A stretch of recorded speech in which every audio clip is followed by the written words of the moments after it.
The concept of the Doge dividend has been gaining traction lately, especially with high-profile figures like Elon Musk and former President Trump publicly floating the idea.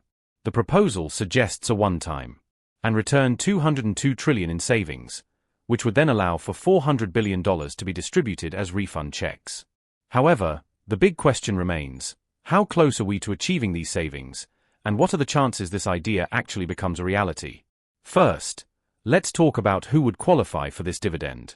Unlike previous stimulus checks, which were sent to most Americans, the Doge dividend would only go to households that pay federal income taxes. This means if you file a federal tax return and pay more in taxes than you receive in government benefits, you'd be eligible. However, if you rely entirely on Social Security, other government benefits, or have no taxable income, you wouldn't receive a check. This distinction is significant and has sparked debate. On one hand, some argue that this approach is less inflationary because it returns money to those who have already contributed, rather than injecting new cash into the economy. On the other hand, critics argue that excluding lower-income Americans, who could benefit the most from additional financial support, is unfair, especially in these uncertain economic times. Now, let's delve into the bigger issue. Where is this money actually coming from? Doge claims to have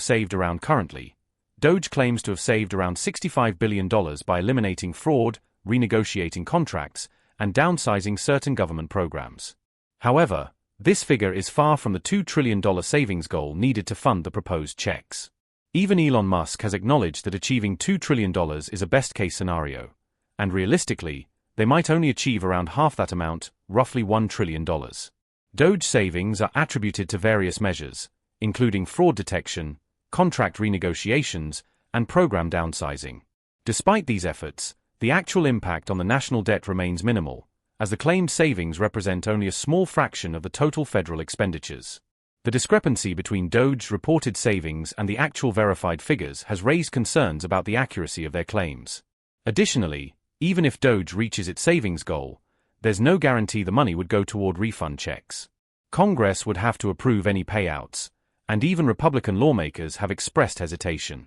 House Speaker Mike Johnson, for instance, has stated that while the idea sounds great politically, his priority is reducing the national debt, which currently stands at $36 trillion.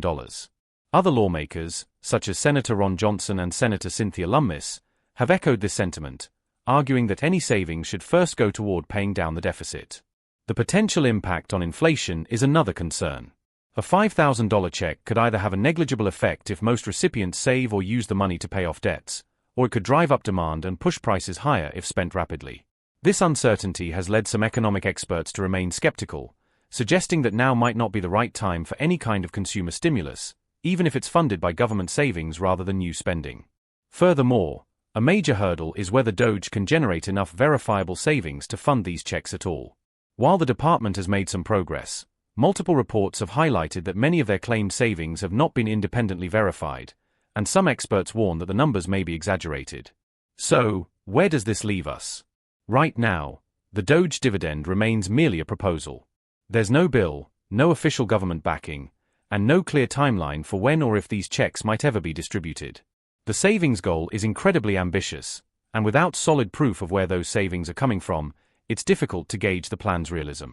However, public support for the idea is growing.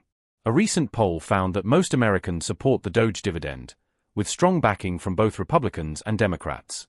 When an idea gains enough public momentum, lawmakers are more likely to take notice and consider incorporating elements of it into future policy discussions.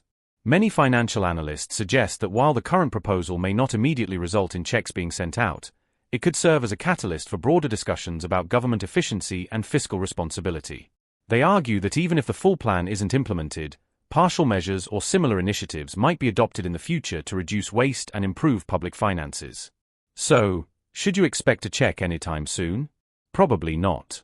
Nonetheless, if this idea continues to gain traction and if more rigorous assessments confirm the claimed savings, it's possible that some version of the Doge dividend could eventually be incorporated into future policy discussions.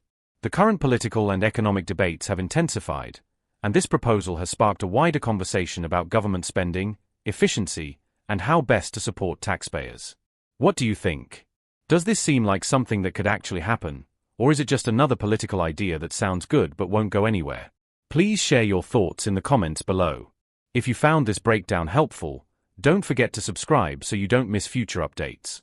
Additionally, it's worth considering the broader implications of such proposals on our overall fiscal policy and economic stability, as well as the potential for innovative budgeting practices in the public sector that might emerge from this discussion. Currently, Doge claims to have saved around $65 billion by eliminating fraud, renegotiating contracts, and downsizing certain government programs. However, this figure is far from the $2 trillion savings goal needed to fund the proposed checks. Even Elon Musk has acknowledged that achieving $2 trillion is a best-case scenario, and realistically, they might only achieve around half that amount, roughly $1 trillion. Doge savings are attributed to various measures, including fraud detection, contract renegotiations, and program downsizing. Despite these efforts, the actual impact on the national debt remains minimal, as the claimed savings represent only a small fraction of the total federal expenditures. The discrepancy between Doge's reported savings and the actual verified figures has raised concerns about the accuracy of their claims, challenges, and ambitions. Claimed savings. So far, only $65 billion in savings have been claimed, which is far from the ambitious $2 trillion goal. Achieving this target seems challenging. Political and economic hurdles. The proposal faces significant hurdles, including the need for congressional approval and concerns about inflation. These factors complicate its implementation. Public and political support. Public interest. Despite the challenges, the idea has sparked important discussions about government efficiency and fiscal responsibility. It has garnered significant public interest and support, which could influence lawmakers to explore similar initiatives. Political endorsements. The proposal has received support from prominent figures like Elon Musk and President Trump.